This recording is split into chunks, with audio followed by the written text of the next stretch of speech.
From the Center for Advanced Study in the Behavioral Sciences at Stanford University, this is Human-Centered.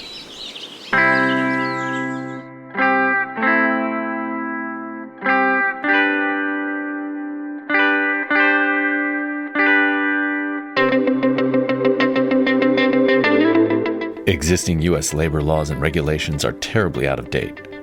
Is it possible to build more effective workers' organizations without changes to those laws and regulations?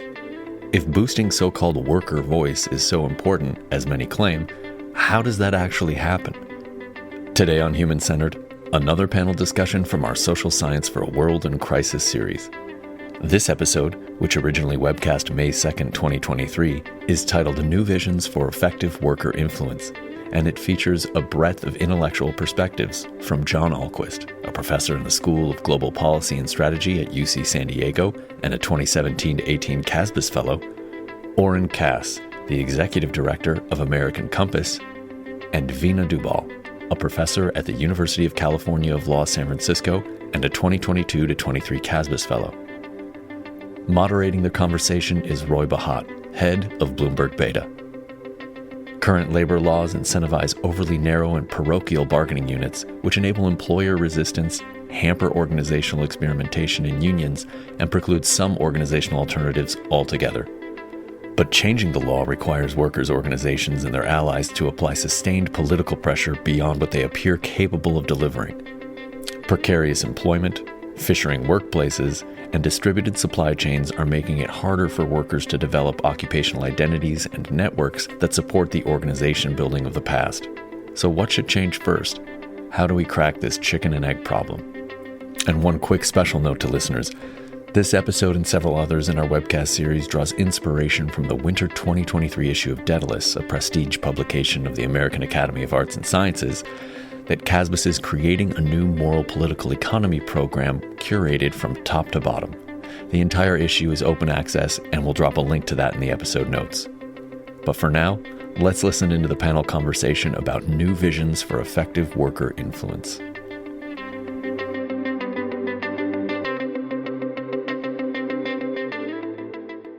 Welcome, everybody, to the 23rd episode of CASBS's webcast series, Social Science for a World in Crisis. I'm Roy Bahat, and I'll introduce myself and the other panelists in a minute. First, we want to acknowledge the partners for this episode, who are the Hewlett Foundation, the Cowie Center on Global Transformation at UC San Diego, and the Center for Commerce and Diplomacy at UCSD. This event is produced in association with CASBS's program on creating a new moral economy, a new moral political economy, and we'll drop a link to that program into the chat. And today, we're here to talk about new visions for effective worker influence. We're going to talk about to what degree we may or may not need legal change to achieve those visions, how we get to them, what visions we may want to achieve, et cetera. You've probably read the bios of our panelists. It's probably why you're here, and we'll link to them in the chat box as well. And I'll just introduce everybody quickly. John Ahlquist is Associate Dean and Professor at the School of Global Policy and Strategy at UCSD, and he was a CASBS Fellow in 2017, 2018, and also the instigator of this event, bringing us all together. So thank you for that, John. Oren Cass is the Executive Director of American Compass. We'll let him tell you more about that. And Veena Dubal is a professor at the University of California College of the Law, San Francisco, and a current CASBS Fellow, 2022-2023. And I'm Roy Bahat. I'm the moderator. I'm a venture capitalist at Bloomberg Beta, where we focus on the future of work, faculty at UC Berkeley's Haas School of Business. And my relevance here is that I chair the Aspen Business Roundtable on Organized Labor. So all of us are here because we care deeply about this topic, and we bring very different perspectives, occupationally, politically, geographically, to bear here. So we'll get into all of that. And so the way that we're going to proceed is broadly, we'll talk in three general areas that I think will give us room to talk about all the things we need to talk about. And those three areas are, we're going to talk a little bit of context about what is it that we actually believe workers want, because I think we have areas of overlap and maybe some areas of difference and disagreement in that. We'll talk about some of the actions that we recommend, changes we think our society, economy, legal systems, and otherwise may need. And we'll talk about some of the paths to get there, sort of how do we arrive at those changes. And before we jump in, I just want to do a little bit of housekeeping, which is our intent here is we want a conversation that breaks out of the traditional silos that we're in. I'm sure everybody here goes to endless panels with people who do more or less a similar thing to what they do. This is very different from that. As a moderator, I'll try to focus on bringing out all of your opinions, although I may occasionally take off my moderator hat and inject my own. And I'll just say, I think everybody here is perfectly capable of being in a free-flowing conversation. Feel free to interrupt me. If you do it respectfully, you can feel free to interrupt one another. Welcome all of that. And then I'll just say, if it turns out that somebody is going on a little too long, what I'll give you is the heart to ask you gently to stop. And then we'll move on and make sure we all get moments of conversation. And for all of the folks who are attending, you can use the Q&A feature here to submit questions.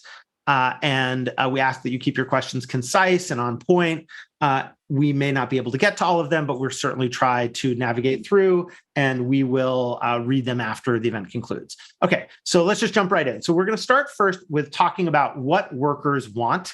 And so I'm going to ask each of you to just sort of cast the present moment in terms of what you think. Presumably, we all think workers have some unsatisfied wants. If you don't feel that, you can say so. And Veena, maybe if we can start with you, would just love to hear your analysis of how you think about what workers want. Yeah, I think that a preliminary question is who we're talking about when we're talking about workers. And I think there is an assumption that we're making, or that I'm going to make in answering that question, that we're primarily talking about low-wage workers who have very little economic and political power.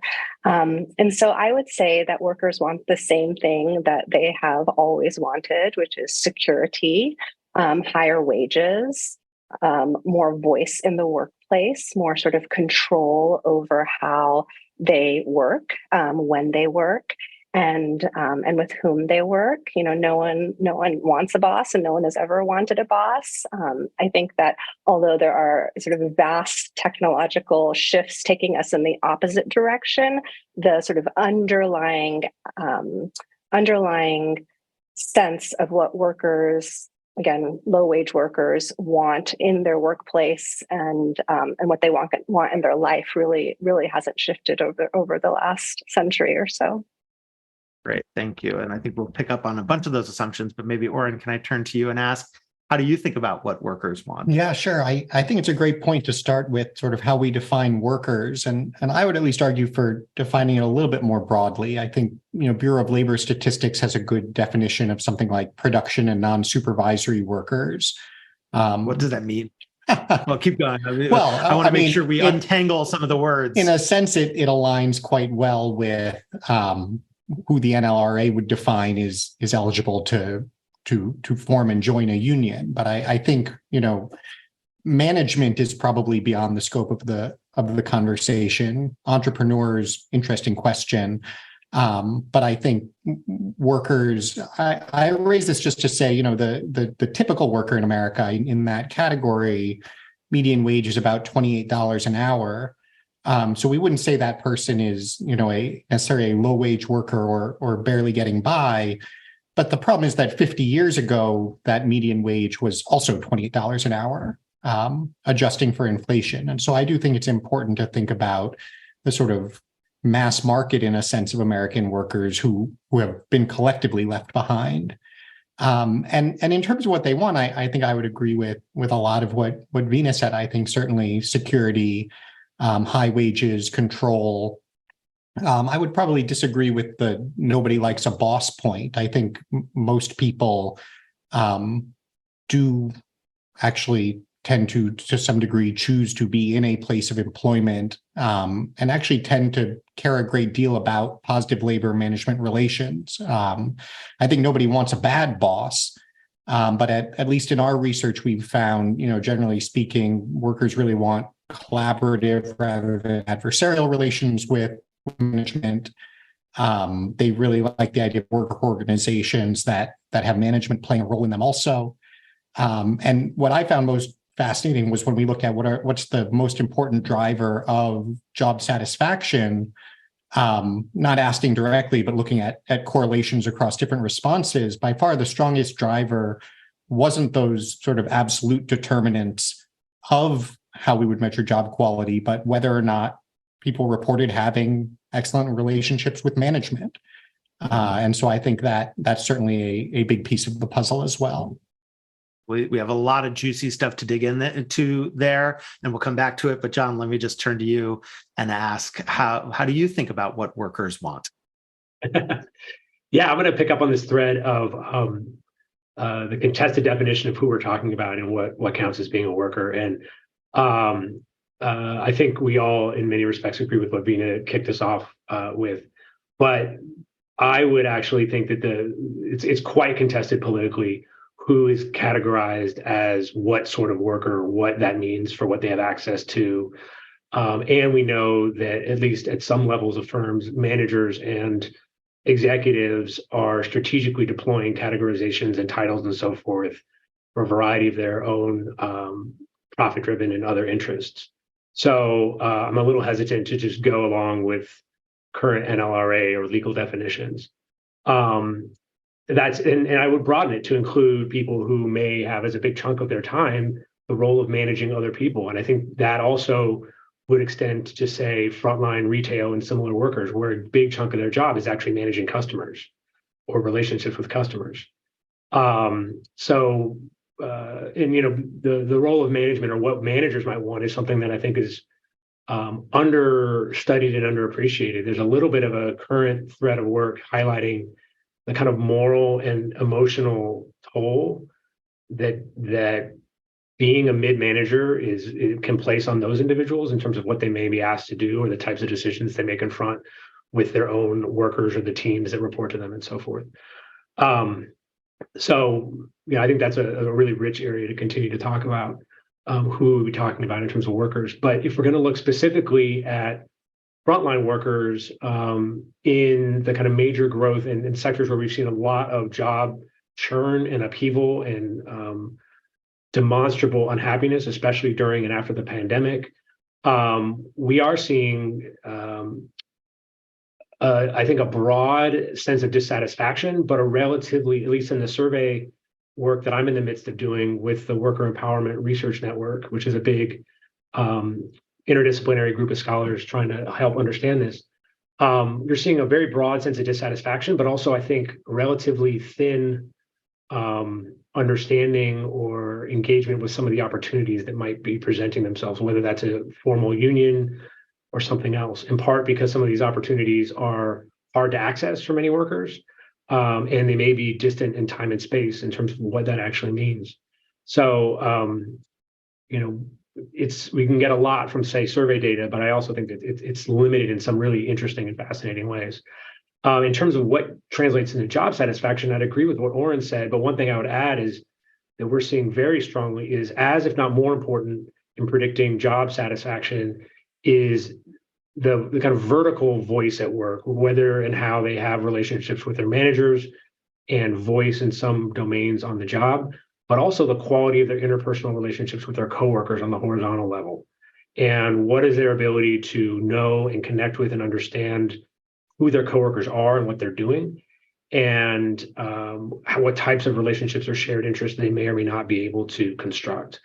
And we know that at least in some industries, say warehousing is one of the industries in our survey, we know that there's actually production processes and other management techniques that are breaking apart and minimizing the ability of workers to actually interact on the job. Okay, so let's dig into a lot of that.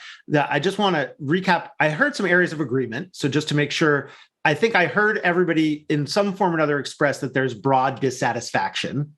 And I'm inviting you, I'm saying this so if somebody disagrees, they can speak up. I think I heard everybody say that regardless of where you draw the line about who we want to talk about, that we are talking about a wide range of occupations. I mean, we're talking about warehouse work, we're talking about technologically mediated gig work, we're talking about potentially, we can discuss whether we're talking about middle management or not, retail work, presumably we're also talking about people who are doing, talking and typing work like all of us do, maybe with different challenges and different wage levels. And the other thing that I think is really interesting is that we talked about different ways. I think a fascinating question is, how do we know what workers want? So I think I heard reference to a few surveys. I think all of us are in a place where anecdotally we're in conversation with people a lot, and I'm curious if there are other tools that you think as scholars, which all three of you are and I am not, how you think about how we know what workers want. It's an interesting heuristic device to say what workers want, because it becomes very easy to contest what comes out of surveys, how people describe different ideas like flexibility, et cetera. And so, what I have adopted as a scholarly methodology as an anthropologist is a deep ethnography. And the interesting thing that I found is that when I do survey research, and then when I sit in the communities for extended periods of time, the things that I discover are actually sometimes divergent and different. Can you talk more about that? Because for folks who are not anthropologists, when you say deep ethnography, what exactly do you mean? And as a person who's done a lot of market research, oftentimes it's wonderfully useful. And oftentimes it's totally points in the opposite direction of what it seems the truth is. Yeah. And so what do you mean there? I don't mean to say that surveys aren't useful. I just mean to say that there's a lot. I mean, I use surveys as well, but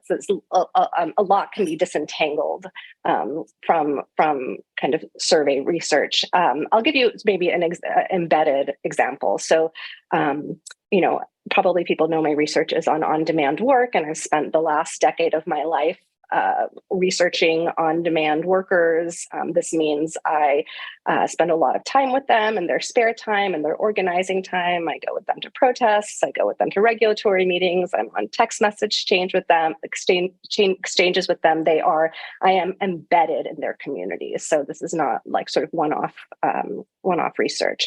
That said, years ago, in 2016, I did a survey that sort of asked people about whether they wanted to be employees or independent contractors. And sort of no matter how I cut the data, whether people were more dependent on it, not dependent on it, I got sort of 60-40. 60% of people said they wanted to be independent contractors, 40% of people said they wanted to be employees. And I was sort of struck by this. But then when I went back to those same interviewees, 265 different people, and we did long, in-depth interviews, it turns out what they were describing when they described independent contractor, what they were saying when they said they didn't want to be an employee, was actually quite different than what I meant by the term, what the legal definition of the term actually was. And this is an important example because this gets deployed all the time in political discussions, right?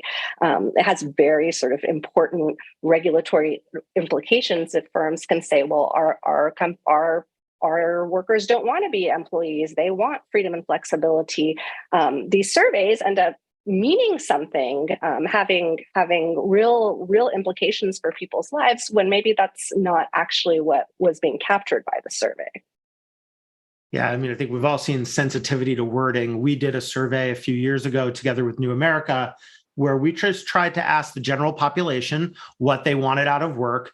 And we tried to be very careful to get at it in as unbiased a way as possible, which obviously everybody does. And what we heard, at least in that survey, is we forced workers to rank different things they might get out of work, because I was tired of going to conferences and having people say, oh, what people really want from work is meaning. And for that to mean different things to different people. And so the way we phrased it was something like, I feel my work is important to me.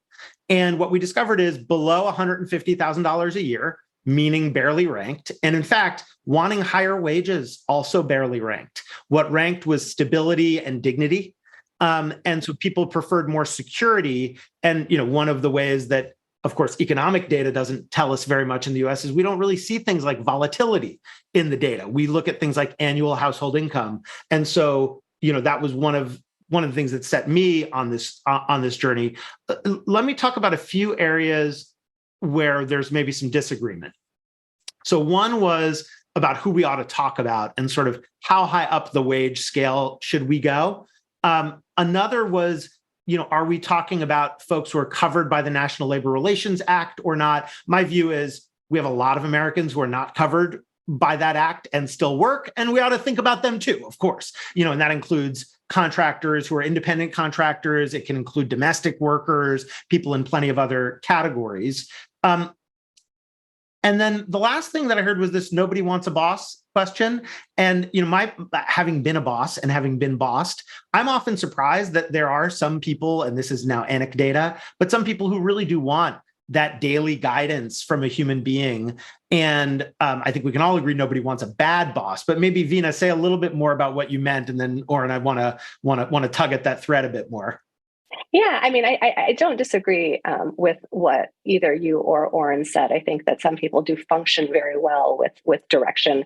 I think that I mean that nobody wants to be subjugated in the workplace, and the line between good and bad boss is very, very, very thin in any given moment. And so maybe the flip side of that is, or another way to say it is that people want autonomy, and they want the ability to make decisions without being berated. I mean, I think this really relates to what you and Oren were saying about dignity.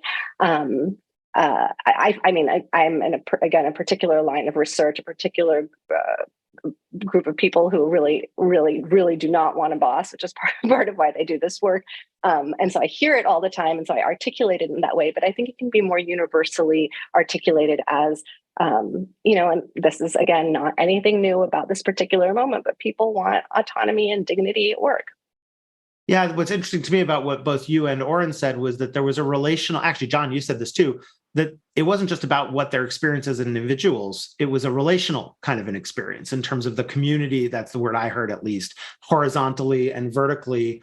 Oren, do you want to expand on that, including, I know you've done a bunch of survey research on what workers want, either on the questions of how we know and or on this question of what people want out of their managerial structure?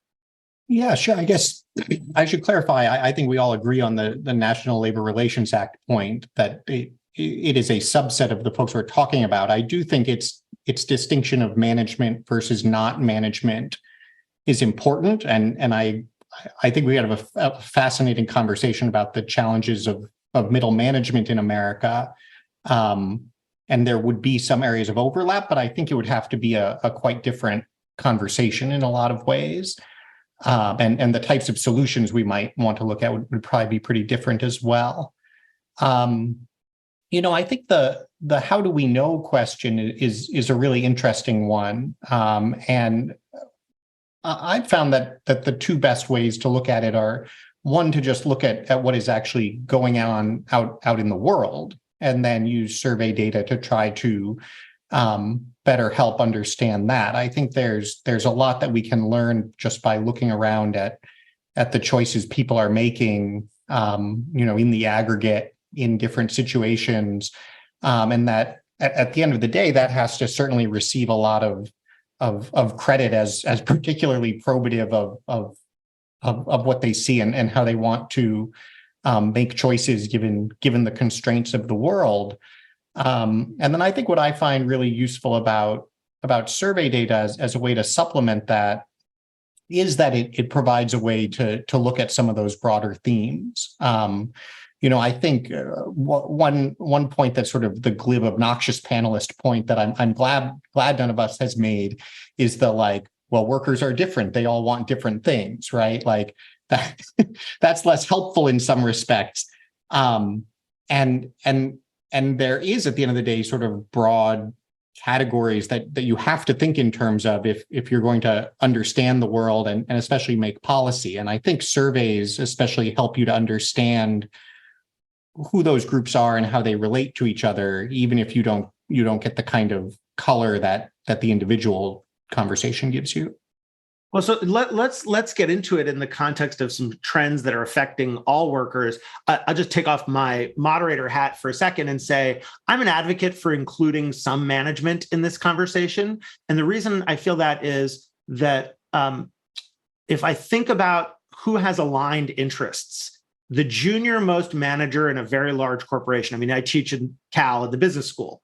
And most of the people who graduate go into some job in a corporation, and a very common job title for them is manager, even when they have zero people who they are managing. Now, some of that is, I think, specifically actions by companies to make it more difficult for them to be in unions.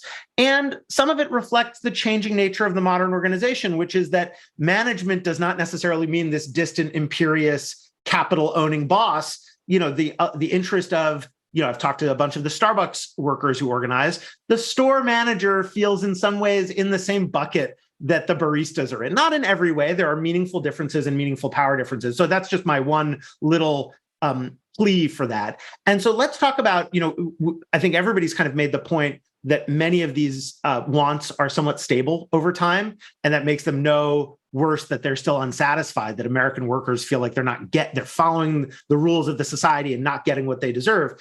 But I just want to give a minute to talk about some of what's changing. And so, John, would love to just put you on the spot for a second. Some of the trends in my mind are things like remote work, introduction of technology-mediated work, artificial intelligence, where we were the first investors to focus on it. So I'm happy to talk more about that. Inflation and macroeconomics, but those are some of the ones on my mind. How do you think about what's changing right now for workers? Yeah, I mean, you've already laid out a great list of things. And I think the one that kind of subsumes or touches on all of those is the pace of what's changing and the rate at which things are emerging simultaneously. And in ways that feel very disconnected and remote. You add into that the upheavals we're starting to see connected to climate change and things of that nature, whether it's tornadoes blowing the roofs off of Amazon warehouses in the Midwest, or fires and air quality, or whatever. So I think those are some of the big changes. And going back to this, how do we know, what can we say, and the perils and benefits of survey research? I'll give you another example, trying to learn about how these changes come about across generations. We're in the midst of this survey. We're comparing younger workers to older workers, and we're asking them about different ways in which you might have voice or influence on the job, what's more or less important to you. And what we're seeing kind of unexpectedly, and we use the word voice in the survey, like having voice over wages or benefits or promotion opportunities or these types of things. And we're seeing that younger workers actually are reporting that they have more voice, or they perceive themselves to have more voice on many of these topics than older workers. But then when you ask them about the objective conditions of their work, scheduling instability, when their shifts were canceled, whether they have access to health insurance, their likelihood of feeling that they're going to get promoted in their current position, their jobs are worse. They're way worse. And so, we don't have this is where something like Veena's strategy would be really beneficial, to go and have long, deep conversations to really try to tease out what do they mean by, or what do they understand voice on the job to mean. And it sounds like a combination of two things. One of them is much diminished expectations about what is reasonable and appropriate to expect from your job and your employer compared to older generations of workers in the United States. And the other one is they are also much more likely to report they're less attached to their employers. They're more likely to say they're going to quit, and they're more likely to say they have quit over a problem at work in the last 5 years. And so what they are interpreting or construing as voice may be what the rest of us, especially those of us who've read Albert Hirschman, would actually call exit. And so how do we understand that, and how is that changing? Largely, as I think, a result of the pandemic and many of the technological changes you've already outlined is I think really interesting and exciting and hard to wrap your head around. John, I just have a question for John, a genuine question. I've noticed over the last decade or so that there is decreased use of the word power, and instead a replacement of the use of the word voice. So instead of worker power, we say worker voice. And I'm curious as to why in that survey you use that word. John and I discussed this very point in the naming of this panel. So, John, go ahead. That's a great prompt. And I think part of the title of the session, we used the word influence, which I think was not coincidental. And it came partly out of some of these considerations that, especially if you talk to corporate HR types, voice to them means surveys of their own workers from the perspective of management, right? Not that workers are going to have a direct influence on conditions of work that would bind or constrain. So back to this notion of a boss, I think the thing I'm willing to say we all agree on is that people may actually benefit and like direction and focal points in large scale group activities. I know I do. but what people really dislike is the arbitrary exercise of authority without any ability to discipline it. And that's what I think I mean when I talk about influence, is the ability for workers to have some ability to discipline the arbitrary exercise of authority over their day-to-day lives. So why did we use voice? Partly because it is entering into a broader conversation that was of interest to some of the funders. Partly because we thought it did speak to this exit voice, loyalty framework that we all, I think, rightly like to engage with. But in retrospect, I think there could have been more probing in there that would have been fruitful.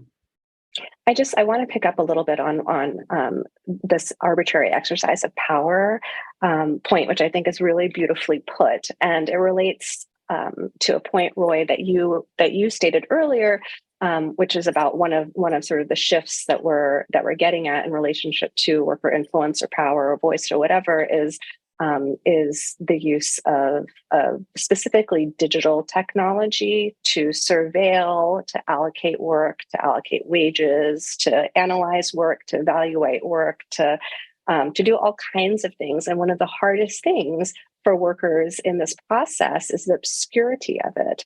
The fact that when technology is doing it, when it's done by a machine and not by a bad boss or a good boss who you could sort of engage with and have a conversation with, it feels like an arbitrary exercise of power. And I really think that this is one of the most important ways in which we need to think about increasing not just worker precarity, but real angst and dissatisfaction in the workplace.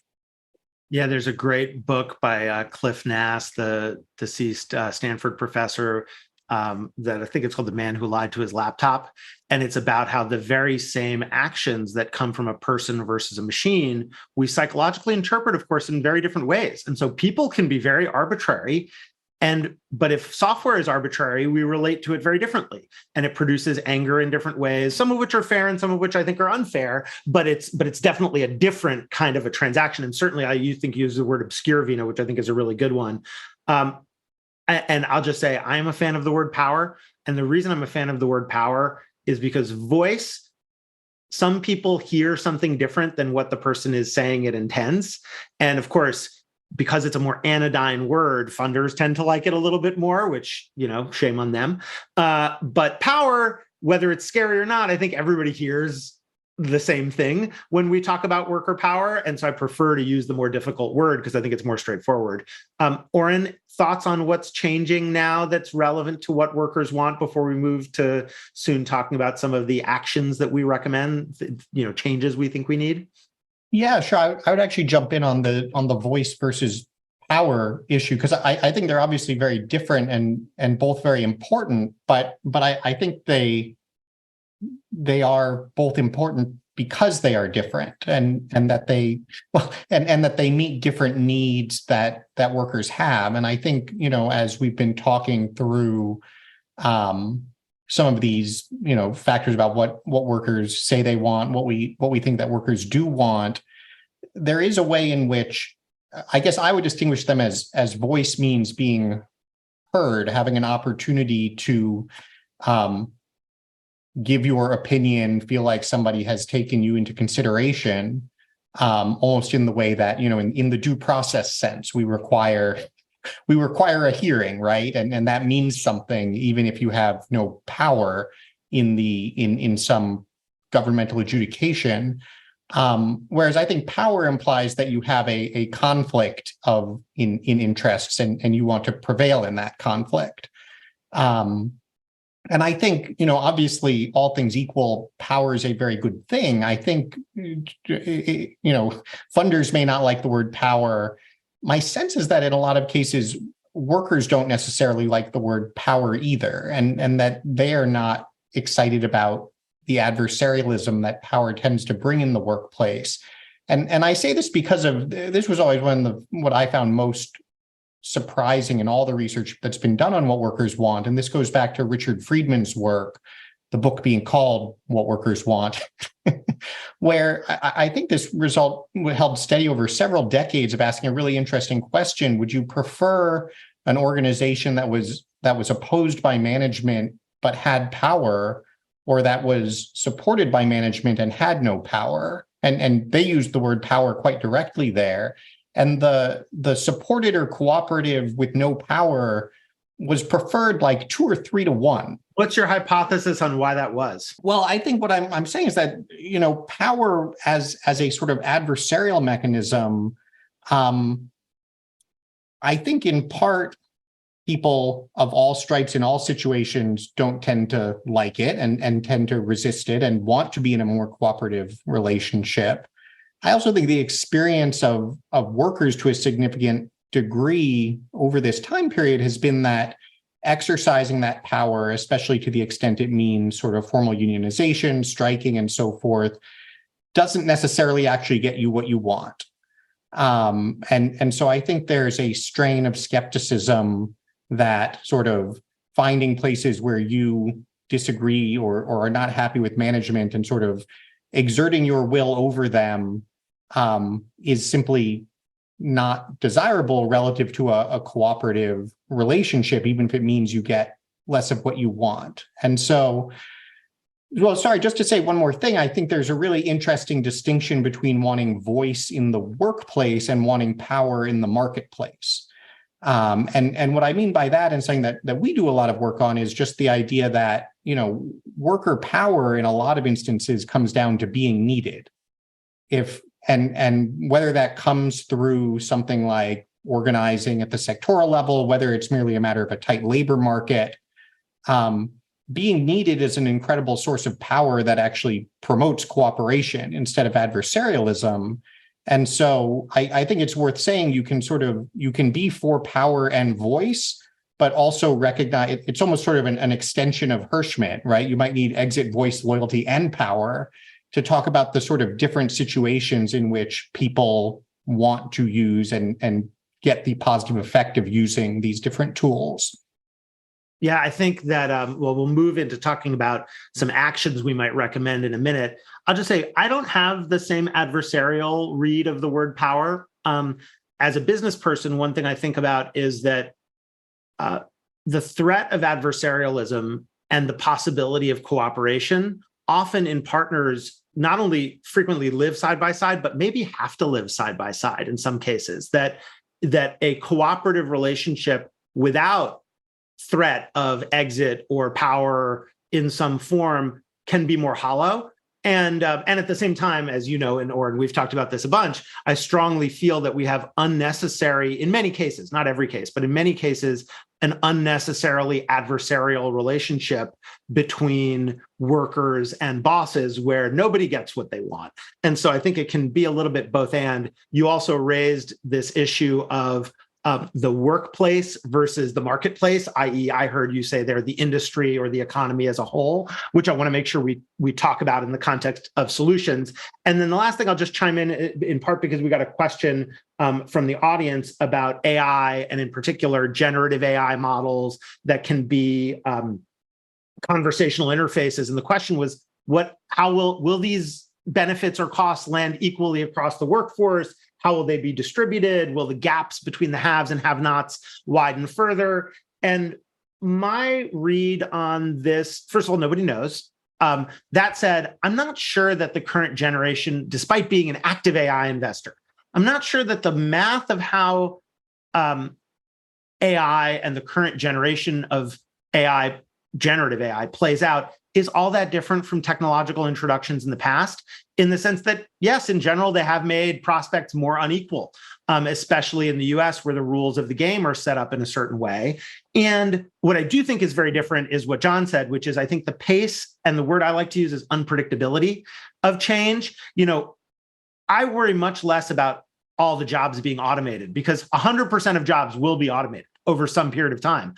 I worry a lot more about pinpricks, where one individual occupation could wink out of existence in a year or two because of a technological development, because I think those tend to be, because they're rapid and unexpected, they tend to be a lot more destabilizing. And so I'm now going to transition us to talking about kind of the next section of our conversation, but just so we have it for a minute, we talked about who we were talking about. We talked about what people want, how we know, We talked a little bit about nobody wanting a boss, and we talked about what's changing. We didn't even get to talking about some things like political extremism, et cetera. And now I'd like us to talk about, okay, given all this, given our agreement that there is some broad dissatisfaction, what are some of the changes that we think we need? And obviously, we all have slates of things that we care about. John, maybe I can turn to you first here and just ask, if you had to prioritize, what's at the top of your list for things that you believe we ought to be, actions we as a society or economy or country ought to take? That's a huge question. And I might even throw this, do the ping pong maneuver to kind of throw it open to the rest of the panel as well. One of the motivations for this, kind of provocative motivations behind the panel that I used to lure these great participants was the idea of, should we just junk federal labor law because it's so ineffective and passe and really not doing much for anybody, but yet still not changing in a way that allows for experimentation or for the design and implementation of new things. I wouldn't necessarily subscribe to that wholeheartedly, but I think it's a question that more and more people who care about the distribution of the benefits of our economy in general, the quality of life people have,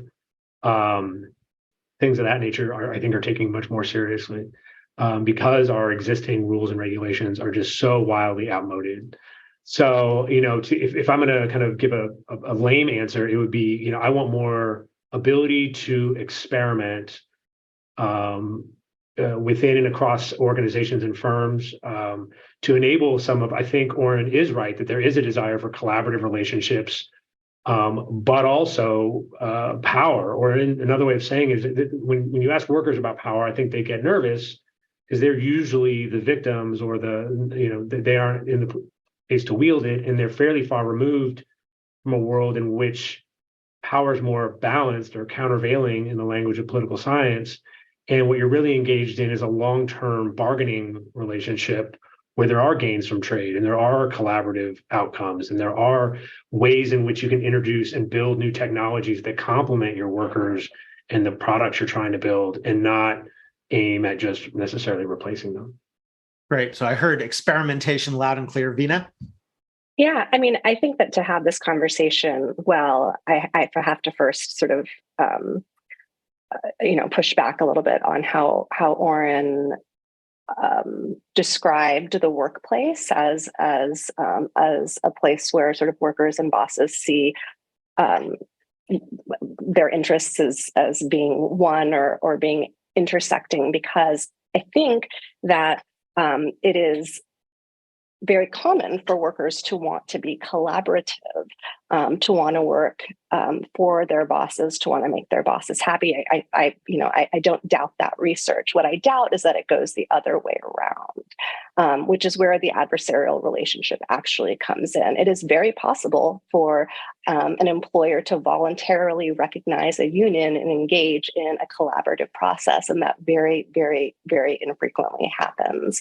And so if I were to if you gave me a magic wand and everyone in Congress thought like I thought, I would get rid of Taft-Hartley. I wouldn't get rid of all labor law or the Wagner Act as passed in 1935, but I would get rid of all of the limitations that have been put on workers' collective activities. If I, as a consumer, want to organize with my fellow consumers, there are very few laws that limit what that activity can look like. If I, as a tenant, want to organize with my fellow tenants, there are very few laws that limit what I can do. But workers, through federal labor law that ironically was passed to empower them and their unions to prevent the kind of criminal liability that workers in the early 20th century were facing as a result of injunctions, as a result of employer power, as a result of police action. Ironically, that those laws are now disempowering workers from engaging in secondary boycotts. The lack of protections for workers, or lack of enforceable protections for workers who are organizing in their workplace, are laughable. The fact that when Google fires workers that are organizing, that all they have to do is put something up on the wall and maybe pay a small fine is really really speaks to how little law workers have in their corner to have voice or to have power or to have influence. And so I think that it's very clear that that to grow the interests of workers in the economy, you have to enable them to do things with one another in the same way that firms can do things with one another. Well, firms also have a lot of limitations on their ability to do things with one another. One of the barriers on sectoral approaches is antitrust in certain forms. And I think that I want Oren to get your opinions on this and what we might need. It strikes me that labor law also has some very positive things for workers. For example, compelling management to bargain, which management is not compelled to bargain in the case of a consumer boycott, let's say, or a landlord doesn't have to bargain with tenants necessarily. And at the same time, I speak to a lot of CEOs and investors about this issue. I speak to a lot of labor groups and as much as I can to workers, because I feel like that's the perspective that I can least sit in myself. And so I want to listen. And I hear everybody being dissatisfied. I hear everybody saying the law is designed for the other side. It seems to me that the absence of enforcement resources is really ridiculous, that the National Labor Relations Board's budget is roughly 1/10 the budget of the district attorney of the city of Los Angeles. Seems to me a little bit insane. But also on this adversarial nature and the experimentation. So I'm a big advocate for experimentation. I'm a startup person. I think that whether it's nonprofits or labor organizations or businesses, we get a lot out of just trying things. And I think corporate opposition to labor is a big oxygen remover from the environment for experimentation. And I'll just say, Veena, on the point of voluntary recognition of unions, I can't tell you how many CEOs call me and they're like, I consider myself a progressive person. I would like what they may not necessarily mean politically, but they sometimes do. I want to be in good dialogue with labor. But the first day I heard about this union campaign, they threatened me that if I didn't comply within 24 hours, they were going to start attacking me personally in social media. And so the thing about adversarial relationships is it only takes one side to be adversarial, and then you're in an adversarial relationship and very, very hard to get out of it. And so I think the default playbooks, both for corporations and in a lot of cases for union organizing, snap to grid on adversarial interactions very rapidly. And that also makes it harder to experiment because in that kind of environment, everybody becomes more fearful and cautious and driven by what their lawyers tell them to do, and that kind of thing. But which is not to say that I don't think there is. I agree with everything else you said. Just I think that everybody bears some responsibility for getting experimental and out of this mess, and not just corporations, although they often have much more power. Yeah, I was just going to say that I think because we're in a moment where you often see unionization only in places where there is deep worker dissatisfaction, because it is so hard. The fact that the ability to get to that point means that something really sort of wrong is happening, makes it such that you necessarily are going to be in an adversarial situation. Oh, yeah. And I don't judge the adversarialism. I think it's understandable in a lot of those cases. I mean, there was this line, which I don't really like, but at GE, apparently one of the management training lines was, you get the union you deserve, implying if you are a bad manager, your punishment will be a union. Now, of course, a labor organization, I don't think should be that. Yeah. I think it should function differently than that, but I also understand why that happened. Oren, just want to make sure to ask you, if you think about what some of the broad actions are that you believe we ought to be as a society, economy, country pursuing, what's on your list? Well, I guess I would focus in two places. One is on the labor law side. And I think, I would agree more with your characterization, Roy, than Veena's about how labor law works today. I think the NLRA is a bargain in its own right that imposes various constraints on both parties, but also provides a lot of protections for workers in particular. I think better enforcement of those is important. We were actually especially pleased. The Heritage Foundation just put out this huge compendium of sort of the entire new conservative movement take on everything. And the labor chapter actually calls for much more aggressive use of 10J injunctions, which is... What is that? That's when as Veena was saying, you can fire workers during organizing campaigns essentially with impunity, and at best they have, years later maybe get their job back. Two ways to address that. One is to say, okay, you're going to have some huge punitive fine at the end of the period, and I think that might make sense too. But in a lot of cases, what makes more sense is, what if you could just go to a federal court immediately and get an injunction that they have to put the worker back on the job right away? And that both certainly helps the worker, but I think more importantly, totally undermines the premise of firing the organizer and sort of exerting that power, because instead you get a situation where now everybody's seeing, wait a minute, actually the organizing activity is protected. Especially a badly acting employer can't act with impunity, and now the organizer's back. So I think there's actually a potential for a lot of consensus on addressing some of these sort of particular weak points in the way the system works. The weak point that isn't easy to address, though, is the one that you just raised, which is frankly the way that unions operate today. Part of the problem with, and I use big labor not pejoratively, but because I don't know of a better term for the major unions that represent most organized workers. You can call them unions, major unions. Unions? Sure. I don't know. There might be some good unions out there, though. Yes. I'm talking about with respect to the major ones. You have a real problem where, as you said, their way of operating vis-a-vis employers is certainly in a lot of cases not constructive. And there's also a way that they've become, and I think are in many cases perceived by workers as largely political rather than economic actors. And so I think something that we should really focus on in the labor law context is just, how do we open that up? I don't think we need to go through the pain of trying to get rid of the NLRA, let's say. But one problem with the NLRA is it constrains almost any other form of organizing. And so how do we create the space to do things like works councils? One proposal I really like is, create works councils, but pair that with some form of co-determination. If you have a works council, you also put a worker on the corporate board.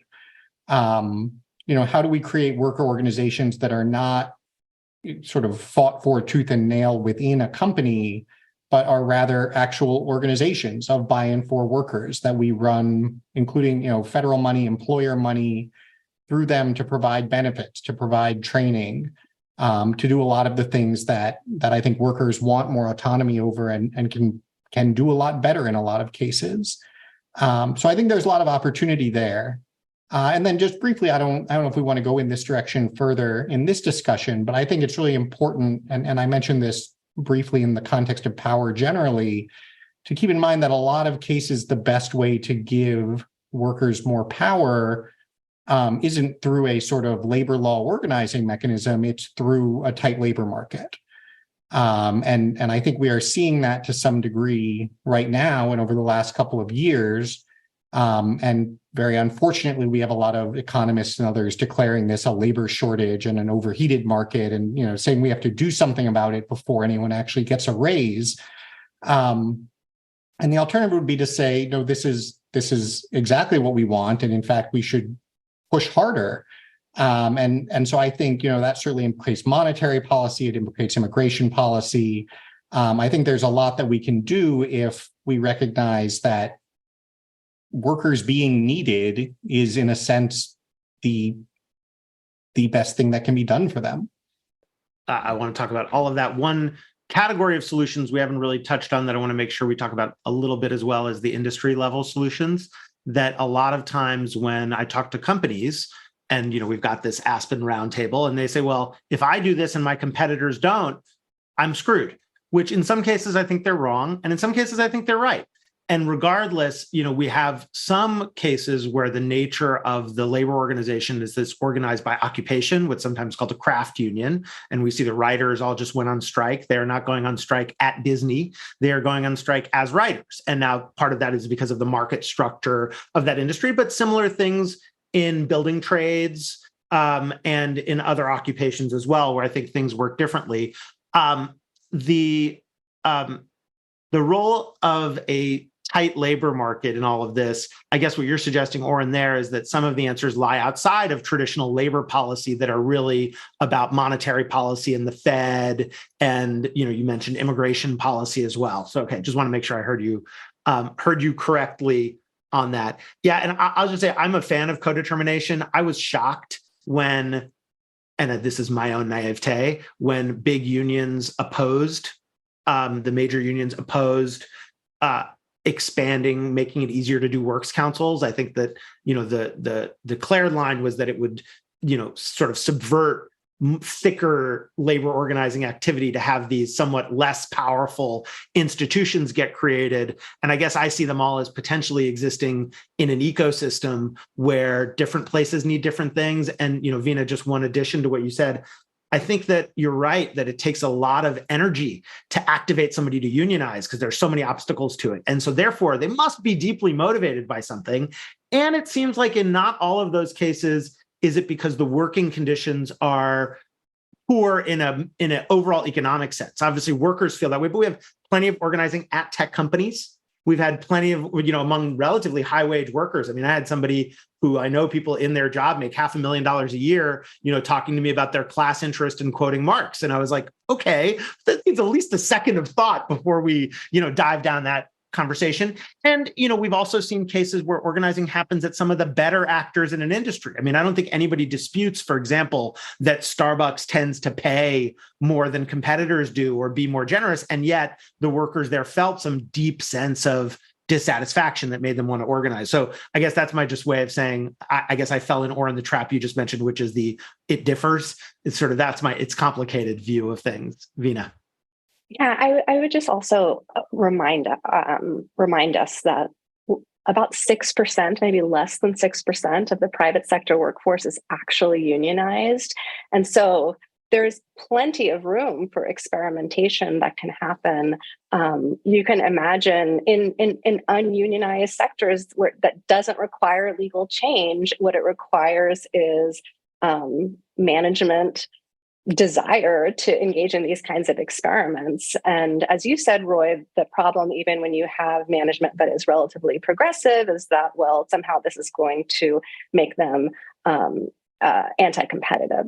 That is the underlying fear, that if we build our own works council of sorts, if we put workers on the board, I would argue more than one worker on the board to have any significant difference, that this is somehow going to hurt our bottom line. And I think that is not necessarily true, that there's a lot of good evidence in the management literature to suggest that happy workers make good firms.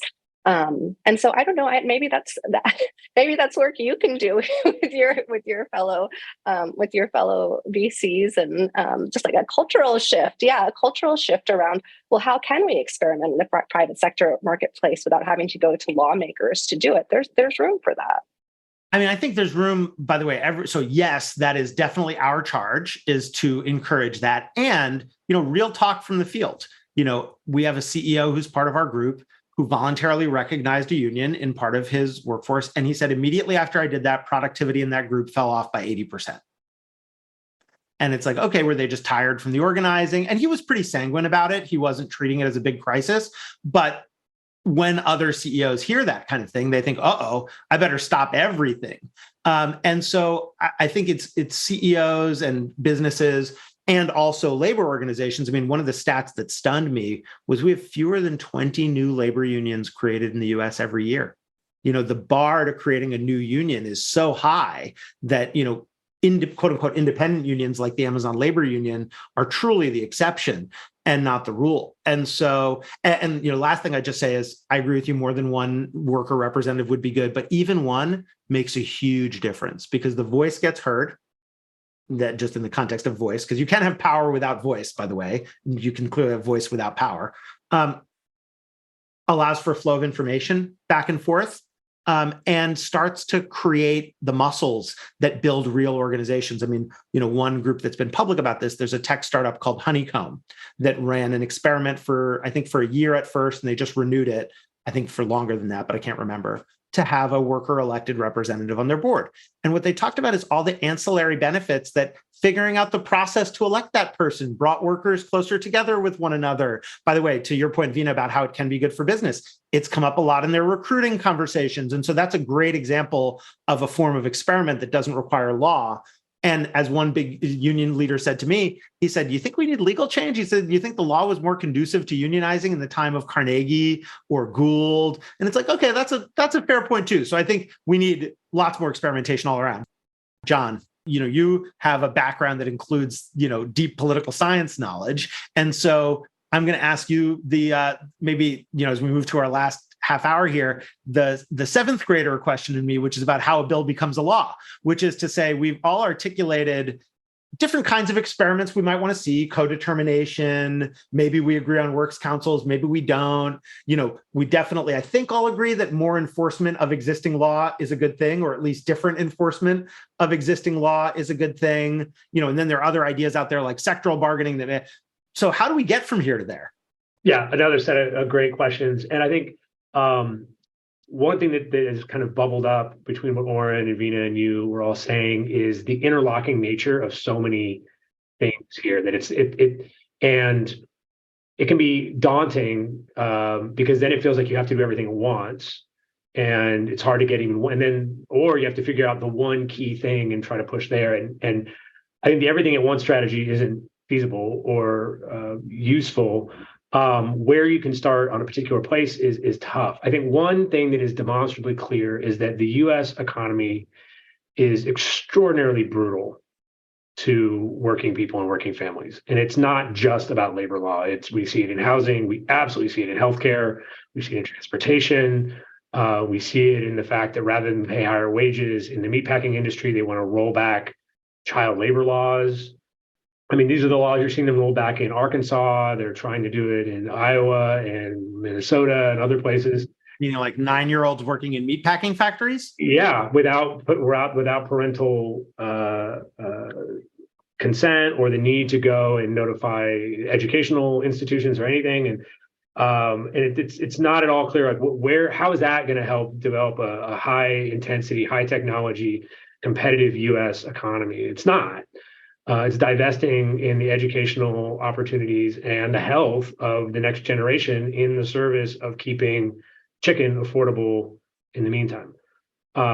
So, that what can we do that? And I think these types of things, so a safety net without so many holes would enable things that could. That's why I prefer the word floor, by the way. I also don't like holes in my floors either.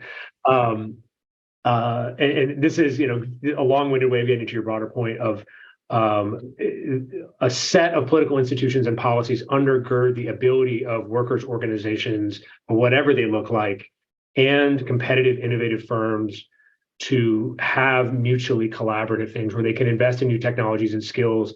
Workers have some indication that the promises of the employer are credible, and that if technology changes, they're not going to be out on the street or cast aside, that there are things they can fall back on. And as a result, they're willing to, reach out the hand, so to speak, and engage in a risky bargain with employers. We don't have that, but it is possible because we see it happening in other places. Yeah, the it takes all of us pattern is one the U.S. has engaged in before. I mean, the Treaty of Detroit, which really set the template for at least modern W-2 employment, was a kind of a three-way deal between government, corporations, and labor unions.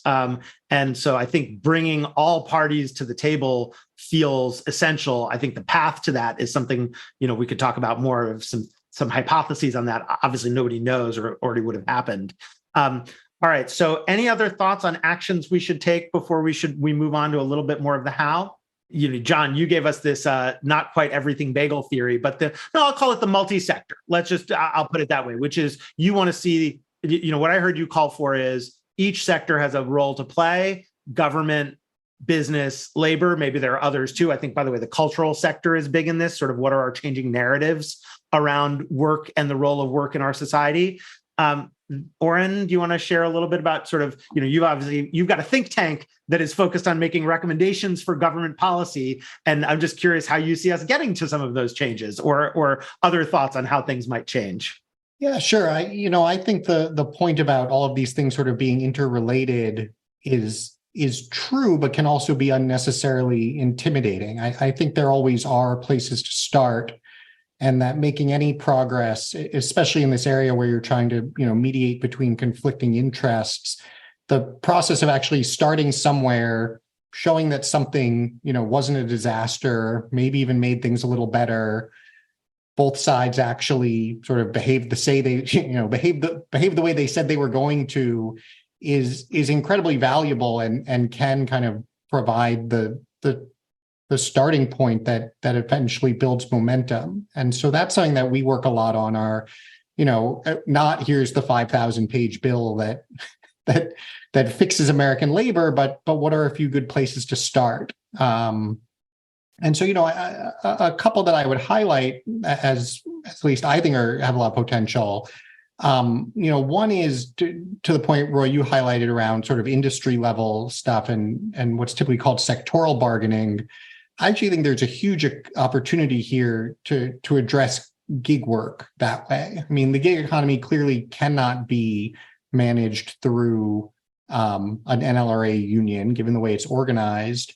Meaning because the workers are 1099 independent contractors, is that what you mean? Yes, yeah, that's right. There's no workplace. Sorry, yeah, there's no workplace in which to organize and hold a vote and get where you need to go. But I think we've actually even seen the start of this sort of model in Seattle. There's nothing to stop a city or a state from saying, guess what, guys, you have two choices here. One, we try and write a law like AB5 that everyone's going to hate. Or two, we invite you to come to this negotiating session. and you gig platforms come to get, figure out who's coming to represent you. And here's how we're going to choose a representative for workers. And let's see if you guys can come up with something better than that. I think that is a great place to start in terms of the sectoral model, and something that you could very conceivably see, a red state governor or mayor even really liking, as opposed to a regulatory solution.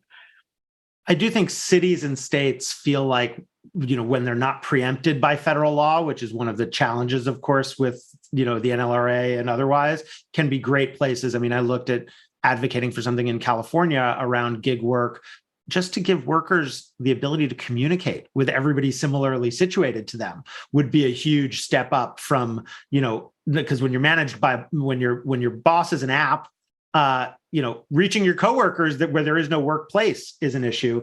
And, I'll just say part of my theory of change, and one of the reasons we're supporters of CASBS and otherwise, is I think more scholarship and study is still needed. I mean, we all agreed that there is some broad, widespread problem for workers. John, I think you used the word brutal. When I'm out in the business world, that is not consensus. Like, plenty of people still do not believe that there are huge problems afoot. And Veena, I think you've got a paper coming out with Columbia Law Review about wage discrimination, and maybe you can share more about that. But that to me is part of the theory, and maybe Veena, you can share more about how you see change coming about.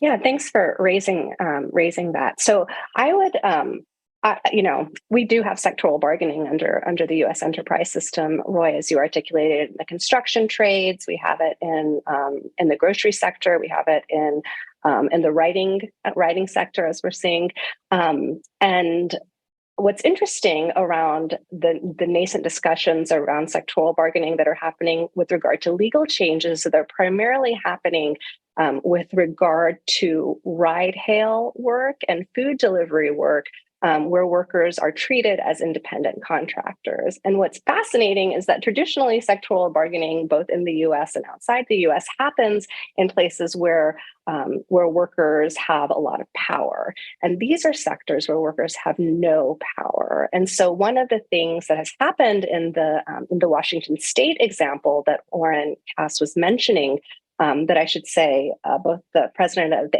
AFL and the president of the new Teamsters International, the new president, Sean O'Brien, vocally opposed, was that it took away the promise of a guaranteed wage floor. And so this has been a huge concern for me in my research with regard to how quote unquote sectoral bargaining laws at the state and city level are being discussed. So this isn't true across sectors. The wage board sectoral bargaining in California, the nail salon sectoral bargaining in New York. I think that there's really interesting, promising things that could have happened or could happen in those spaces. But with ride-hail work, and I should say this isn't a sector of work, it's really a segment of a larger labor market, right? You have other people doing very similar work who are treated like employees, even people who are app deployed. These folks, we're talking about particular companies who are bargaining, who are engaging in the sectoral bargaining, and one of the primary sort of compromises in these agreements is that workers have to be paid by the piece. Meaning for a unit of work as opposed to a unit of time. Exactly. That's well put. And so one of the things that and this is true both in the Washington State bill as well as a way in which Prop 22 in California really comports with the Washington State bill. So what I do in this paper that you referenced on algorithmic wage discrimination is I show that what firms can do with piecework in particular is that they can create situations where using data on individualized workers ensure that the same worker doing the same labor at the same time gets different wages, so that I'm not talking about discrimination in terms of protected categories, but discrimination between individuals, like with consumer price discrimination. And the problem with these sectoral bargaining, or the ones that have been proffered, is that they don't address this specific issue. So the devil is always in the details with these, sectoral bargaining sounds great. Of course, we have multi-employer bargaining in lots of sectors under our enterprise bargaining system.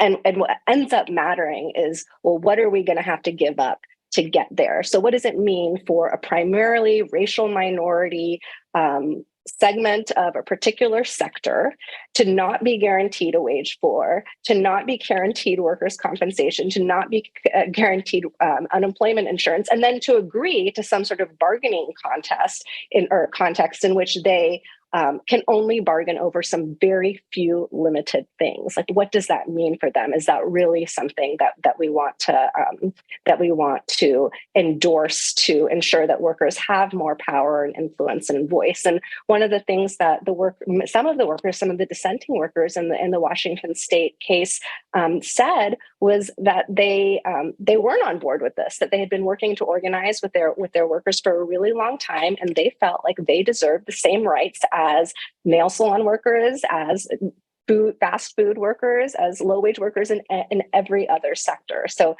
that's just to say that some of these so-called like innovations and advancements often mean taking the rug out from underneath the most vulnerable workers in our economy, and that's not necessarily going in the right direction. Yeah, I mean, we talked a little bit earlier about how some of these experiments might have counterproductive impacts on the very people they're trying to support, and I know it's something you've thought about a bit. And so real talk, this is, to me, a difficult truth is experimentation means some of those experiments will go backward. And I'm not therefore endorsing that and saying that's okay. But I do think that we've had this environment where, and, Oren, you made a comment that alluded to this, where there are some who feel all unions are bad. And that clearly cannot isn't true. And a lot of folks I talk to in labor basically say there's no such thing as a good boss. And when we have that kind of tribal, if you are a member of a certain group, therefore I am institutionally opposed to you, I think it's going to make it really hard to experiment. And when I think about the major unions and about corporations, I think the role of allowing more experiments is really powerful. And by the way, when Microsoft declared neutrality, which of course they did for their own reasons, including, in the context of M&A that they're pursuing. And obviously they're in a local labor market in Seattle where Amazon and Starbucks are two of the other major employers. So they did it for their own reasons. But that was done in collaboration with organized labor that was informative and supportive of that. And so there are, even at the very highest levels, these examples of trying to stretch and build bridges where folks may not have thought that it was possible. So I definitely believe in calling for a lot more of that, calling for a lot more storytelling. I mean, one of the things about the writers striking that I think is so interesting is Hollywood, in many ways, shapes the way lots of folks in America think about our country. And writers, while being grateful for their union, every single one I talk to, producers, Hollywood actors, et cetera, haven't necessarily seen themselves as part of the broader struggle to figure out how to make things better for workers. And these stories are human, they're dramatic, they're about love and loss. And so I'd love to see the cultural sector really step in, and there's been plenty of that already, and National Domestic Workers Alliance has been an active advocate of this, and I just think more of the same would be good. So that's my one contribution to the how we get change place. And then let me just ask then maybe for some parting thoughts before I encourage folks to follow our panelists. And John, I'll start with you since you brought us all together. Any things you want to make sure we leave this conversation aware of? Sure. Let me think about at least two, possibly three. I think the first one broadly, especially with regards to the rapid change you've already mentioned and experimentation. And it's very easy, and I fall into this myself, to be negative or pessimistic or upset.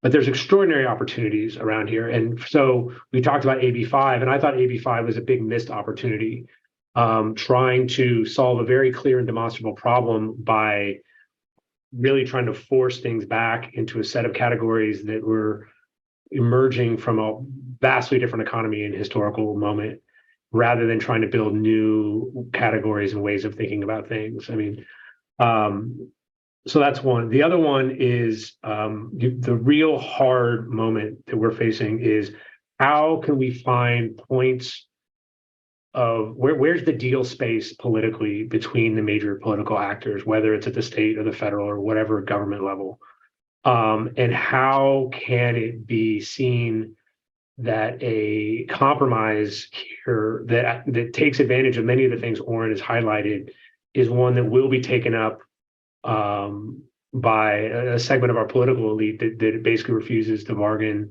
and also not shut down by the other big part of the political elite that sees anything that isn't a total reworking of our system as a failure. The way the kind of politicalization of unions has happened in other countries is you typically have multiple parties where unions can work with and not, or be multiple unions can be aligned with multiple parties, or unions can work with a variety of different parties. What we've ended up with in the United States is one where a whole set of interests is housed in one party very imperfectly and opposed in its entirety with no ability to compromise or bargain by the other. And that breaking that logjam in labor, as in so many other issues like climate, reproductive health rights, and a variety of others, is just so important. And all the narrative strategies you said, whatever else that we can try to throw at that problem, will be important. Amen. I mean, I think that dialogue is essential. I remember Labor Notes has a training called "What to Do When the Union Breaks Your Heart," and it just reminds me that compromise is hard for everybody. These organizations are not monoliths. We all have to stretch. Veena, final thoughts? Yeah, I would say that three things. One, I think that the way that employment rights are talked about politically actually don't comport with the history of employment rights or how they actually function. So, these rights, most of which were passed individually, correspond to human need. right? So one of the things that the ABC test, which is not just in place in California, but has long been in place in Massachusetts and DC and any number of other states with regard to different rights, did was to, which is the AB5 law that John and Oren are referencing, was an effort to get at what David Weil has called the fissured workplace. So franchise associations, subcontracting associations, all these different sort of business associations in which firms by contract have attempted to slough off labor costs and legal risks and liabilities. So one of the things that AB5 had attempted to do was to sort of get at this sort of activity, at this sloughing off, and to sort of make clear that that franchises, firms that were subcontracting, et cetera, that these folks were what Weil calls the central entity and actually held lots of responsibility in that sense. And so rather than understanding AB5 as a missed political opportunity, I think the real miss here is that it hasn't been effectively enforced against these sort of actors in the economy. So one thing I would say is that we should really grow employment rights and not limit them. The second thing I would say is that I think there needs to be a lot of attention paid to the way data is being extracted from workers, particularly workers in low-wage sectors, and how that data is being used to affect their wages, their working conditions, not just at particular firms, but actually across firms, which is something that I'm very concerned about that's happening. And then the third thing I would say, again, my bucket list of things I'd like to see is actually not a focus on restructuring labor law from the perspective of what unions look like, but actually restructuring labor law with regard to what workers can actually do to build their own democratic institutions that grow kind of the power that they have in the economy and in the workplace. I love that re-anchoring in what individual workers want, because it's easy to remember that there are always going to be principal agent differences, even with representative organizations. Oren, final thoughts before we wrap? Yeah, sure. Just two, and maybe they're related. One is, I was a little surprised to hear Veena's sort of objection to or criticism to the Washington deal and legislation with Uber and Lyft and so forth, because I think it speaks to an important point, which is that when you actually have the parties at the table and negotiating, you're not necessarily going to like the outcome. And I think we sometimes confuse sort of means and ends and think that